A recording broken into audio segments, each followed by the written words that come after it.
জেদ শব্দটা ছোট, কিন্তু এর ভেতরে লুকিয়ে আছে বিশাল শক্তি। এটা শুধু একটা অনুভূতি না, এটা এক ধরনের আগুন যেটা একজন মানুষকে ভিতর থেকে বদলে দিতে পারে। আপনি কল্পনাও করতে পারবেন না একটা মানুষের পজিটিভ জেদ তাকে কতদূর পর্যন্ত নিয়ে যেতে পারে। কখনো খেয়াল করেছেন কাউকে যদি একবার খাবার নিয়ে খোঁটা দেওয়া হয়, অনেক সময় সে না খেয়েই থাকতে পারে, কিন্তু আর কখনো আপনার কাছে হাত পাতবে না। অপমানের জায়গাটা মানুষ ভুলে যায় না, বরং সেটাকেই শক্তিতে রূপান্তর করে।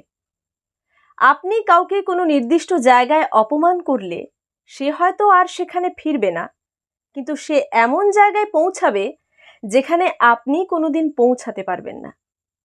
যে মানুষ টাকা নিয়ে খোঁটা খায় সে একদিন নিজের পরিশ্রম দিয়ে টাকার পাহাড় গড়ে তোলে। যাকে বলা হয় তুমি পারবে না, সেই মানুষটাই একদিন প্রমাণ করে সে শুধু পারে না, সে অসাধারণভাবে পারে। যার যোগ্যতা নিয়ে প্রশ্ন তোলা হয় সে একদিন নিজের যোগ্যতার এমন দৃষ্টান্ত স্থাপন করে যা সবাইকে অবাক করে দেয়। তাই জীবনে জেদ থাকা জরুরি, কিন্তু সেটা হতে হবে পজিটিভ জেদ। এমন জেদ যা আপনাকে ধ্বংস না করে গড়ে তোলে, এমন জেদ যা আপনাকে অন্যের সামনে ছোট না করে নিজের কাছে বড় করে তোলে।